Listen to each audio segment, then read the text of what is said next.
there, and welcome to my channel where we discuss all of the tips and tricks necessary for you to live a life of adventure. Today I'm going to be going over all of the things I wish I had known when I first started hiking. That way you can bypass all of my mistakes and hit the trail like a pro. From what the heck leave no traces to remembering to tell someone where you're going, these are the things I wish I had had someone to tell me when I first started hiking 14ers, rather than hearing people discuss it on summits or having to pay for a class. So as always, if you find this video to be helpful and want to see more information like it, be sure to hit that subscribe button. Alright, so new hiker tip number uno, tell someone where you're going. So to be honest, this is something that I'm still pretty bad about, especially because I hike solo like 99% of the time. So it's just remembering to tell a roommate, friend, spouse, texting someone, telling them in person, but just letting somebody know where you're planning on going hiking. So this is just kind of like a safety thing. That way if something happens to you, you break an ankle like 5 miles from the trailhead, or you get attacked by an angry moose, whatever, get lost, that person knows that, oh gosh, you were supposed to be home by 5 p.m. Maybe we should go out and look for this person. Maybe we should call SAR, search and rescue. You know, it's just kind of like a backup or safety to just make sure that you stay safe out there. You know, things happen to all of us, the best of us. It's just kind of, you know, a catch-all just to make sure that you get home safe at the end of the day. Especially as a new hiker, you know, you're still learning the ropes, and that's okay. I'm gonna, you know, talk about that. We all have to start from square one, but you're gonna run into more problems, have more problems with gear. I mean, even experienced people that try to go super ultra light, maybe they decide to leave something at home and discover that really that should still be part of their pack. They might have problems too, so it's really important to let someone know. So if you don't know who to tell, or you just want an extra backup besides telling someone, then maybe you'll want to consider carrying something like this. So this is a Garmin InReach Mini. It's a personal locator beacon. And you know, I said at the beginning of this video that I'm still really bad about telling people where I'm going. So even though I don't always tell someone where I'm going, I still pretty much always carry this. So it allows me that if I get injured or I need something, or also if you're going to be running late, you know, you said I would be out by, you know, it'd take me 5 days to hike that section, but it's actually going to take me 6 or 7. I can send a message to friends or family to tell them I'm going to be late, or I can press the little SOS button and search and rescue will come find me. So this is another option.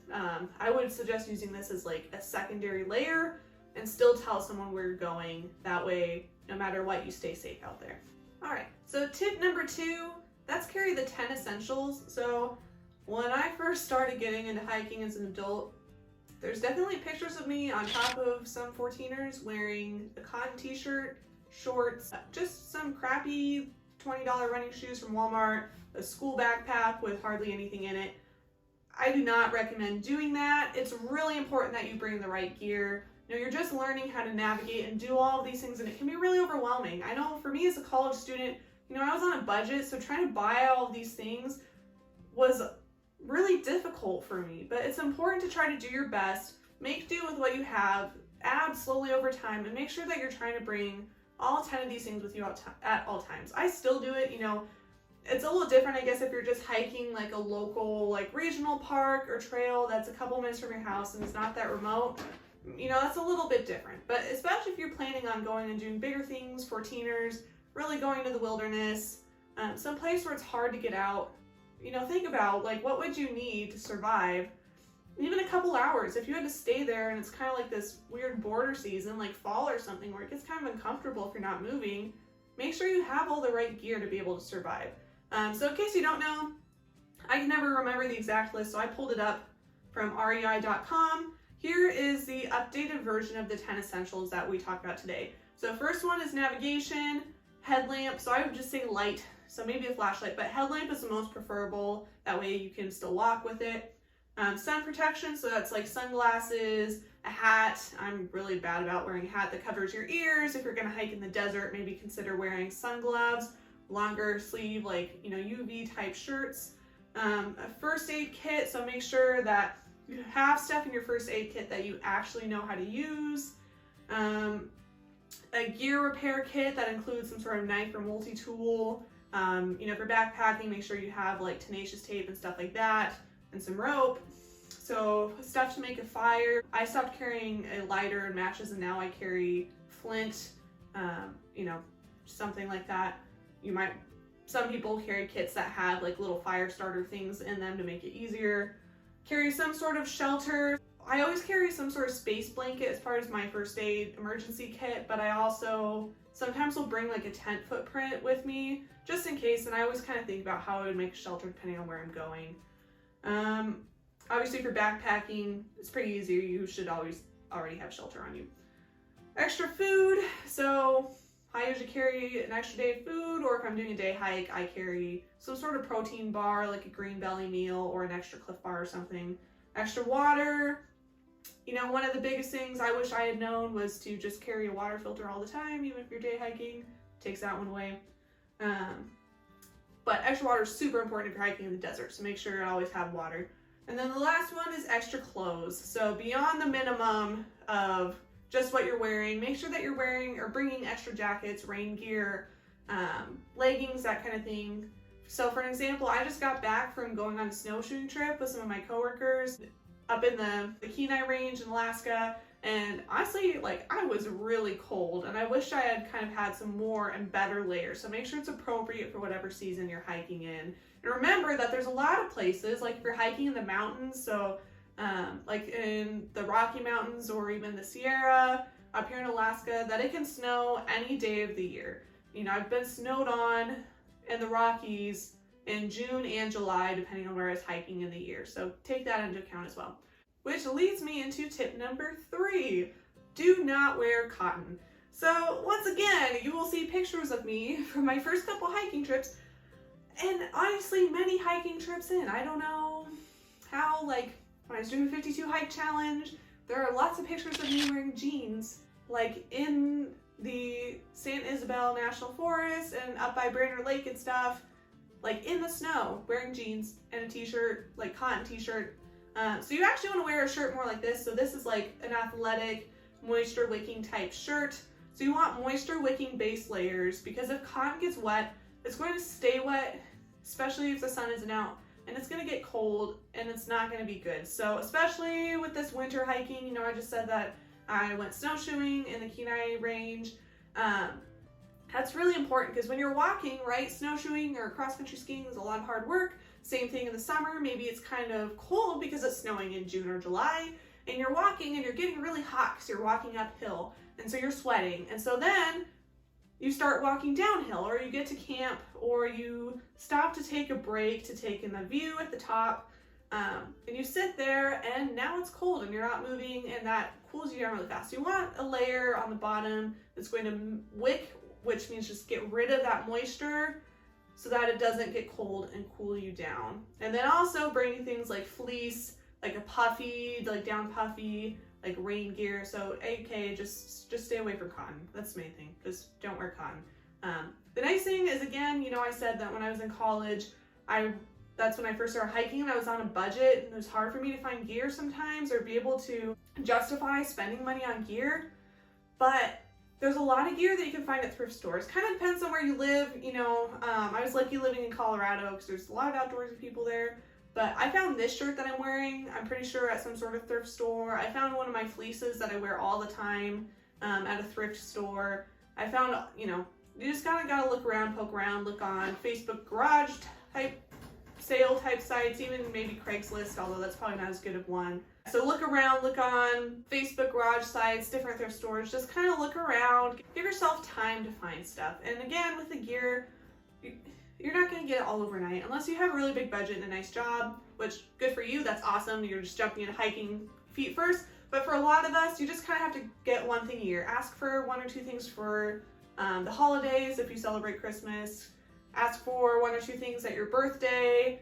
You know, I use an REI credit card to pay for everything and then pay it off. That way I get those points, so I have a nice dividend every year, so I can use my dividend to buy stuff. And then I've just bought stuff. If I see something, I just, like on garage sale websites and that kind of thing that's cheap, I'll just kind of pick it up as I can. And I've built all my gear up over the course of like 3 or 4 years, and I'm slowly adding things like new winter gaiters and ice skates and cross-country skis and that kind of thing. So it just takes time to build up your collection. So don't feel pressured, but I would start out focusing on those 10 essentials and definitely focusing on clothing, because that is the one thing that it's a little bit hard to do without, is clothing and proper footwear. So tip number 4, that's follow, leave no trace. So if you've never heard of leave no trace, it's kind of just what it sounds like. So you're not leaving any evidence or trace that you've been there. What a lot of people say is leave nothing but footprints, take nothing but pictures. And even with that, I kind of don't even like that saying anymore, because it actually can be bad to leave footprints too, depending on where you're hiking. But the point is to leave the wilderness and the outdoors and these pristine wild areas better, as good or better than how you found them. So you want it to be there, so when you come back 10 years, or if you have kids, when you want to bring them back down the road, that it looks the same way. So many of you have probably heard of things where places that are really popular, they've been implementing permit systems, so you can't go there without a permit anymore, and this is part of why they've been doing it. There's a lot of people going to those places, camping and hiking there, not following leave no trace and ruining it for other people. So a really good example of this is the Ice Lakes Trail and Ice Lakes Basin near Silverton, Colorado. Just heard that they're going to be implementing permits there. And the reason why is it's always listed as one of the best trails in Colorado, so people visit there all the time. And they hike up there and they walk off trail and they leave their trash up there and they camp wherever they want and have fires wherever they want. And since it's an alpine area, it's above tree line, it's very fragile. It takes a long time to grow. It's under snow for a large part of the year. And so it causes erosion, it causes lots of things to happen, the plants to die. It just doesn't look as pretty anymore. You know, the animals that live up there are affected. So it's really important to, you know, treat those wild places with a lot of respect and take care of them. That's a big beginner mistake, and even some honestly jerks that have been out there for a while and think that they own the place, like, you know, just take good care of it. The main thing is to, in most places, stay on the trails. So there's certain places where you're not allowed to hike off trails, so be sure to inquire. And then it just kind of depends on the area too. Like here in Alaska, below tree line, like it's just a jungle. You're probably not gonna put any sort of dent in it. Like half the time the trails that they maintain don't even look maintained because the brush is so crazy. But when you get above tree line, where the plants are very fragile, if you like stomp on them and then 20 other people come and stomp on the same place you walked, they're probably gonna die, and because winter lasts like a million months here, they're never gonna grow back, or it's gonna take a really, really long time. And of course, you know, take your trash out with you. If you hike with dogs, which I hike with my dogs literally all the time, you know, make sure you pick up your dog poop, take your poop bags out with you.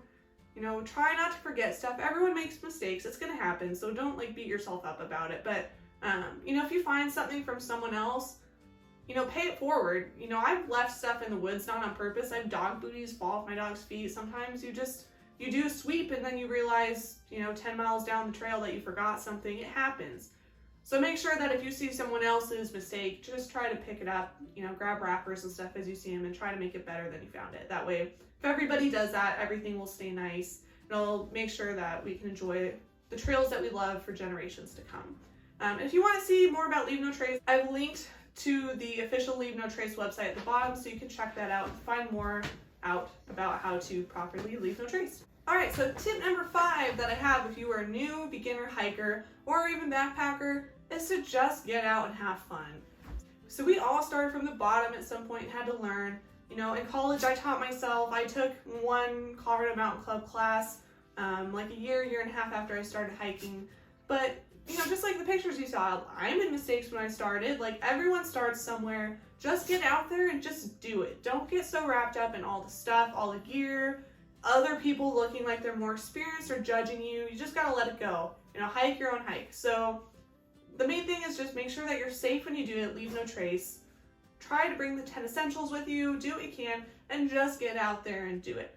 So one thing I always used to be kind of concerned about when I first started hiking was people judging me, like, oh, she's not wearing the right gear. And sometimes I've caught myself like looking at people like, oh, they're not wearing the right gear, but you just gotta let it go. You know, if you're an experienced hiker watching this, try to help other people and be nice about it. Don't be condescending. So, you know, everyone has to start somewhere. We all start somewhere. We all have to learn. So just get out, do it, stop worrying about everyone else, and just enjoy all the benefits. You know, spending time in nature, getting a good workout. That's why we all like hiking and so much more, right? Especially now with COVID, we all need that mental break and to get outside. So be sure to just get out there, give it a shot, and get going.